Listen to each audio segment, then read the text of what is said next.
this is Julie Thompson reporting from the Time Inc. NewFront. We're here at the historic Hudson Theater, one of Broadway's most famous venues, and we're going to hear from one of the world's most famous publishers about how they've turned into a multi-platform, dynamic, multimedia powerhouse.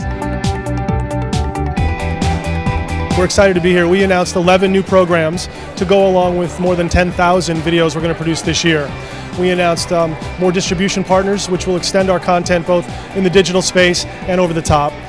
We also announced that we will be committing and continuing to commit to accountability and validation wherever we can, working with partners in the industry to validate and show the greatest delivery possible for these impressions, as well as to try to grow our audience. We also talked about going into the social space and working in that space very well. Time Inc. announced a slate of personality-driven series, powerful documentary programs, and reality shows. They also unveiled their state-of-the-art broadcast studios that they're constructing in their new downtown headquarters. Their influential brands include People, Sports Illustrated, Essence, In Style, Time, Real Simple, Southern Living, Entertainment Weekly, Cooking Light, Food and Wine, one of our favorites, and the list goes on. Today, Mark Ford, Time Inc.'s EVP of Global Advertising, brought the house down with his stand-up comedy routine. He basically told the entire audience they didn't need to go to any other NewFronts. The Time Inc. has everything they need across platforms, across properties. He said there's a difference between getting an impression and making one, and he certainly did today. You saw distribution be loud and clear as a message.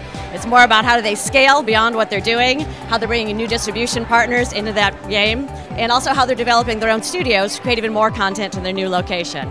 So fabulous storytelling, further distribution.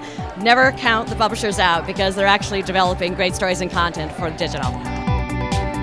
For People and Entertainment Weekly, digital video is a huge part of our growth strategy for the company. People and Entertainment Weekly, our foundation is storytelling, and we do it better than anyone else. Our access and the trust we have with our consumers and the authority we have allows us to create content that we really believe will stand out in the crowd. It is very distinctive. And as we build this company into a multimedia company, truly multimedia company, digital video will really lead the way in that initiative. The overall themes we really tried to hit was really about the momentum we've created, the expansion of our business, and the connection that we're making between our content, the audiences we're trying to reach, and our marketing partners' messages. And I think that's something that we were able to bring to life last year quite well, but this year that momentum is carried forward. So that's not only the theme of the day, it's really what Time Inc. is trying to do to grow our business, and that's really what we're trying to live up to. For continued IAB TV coverage of the NewFronts, go to iab.net/NewFronts.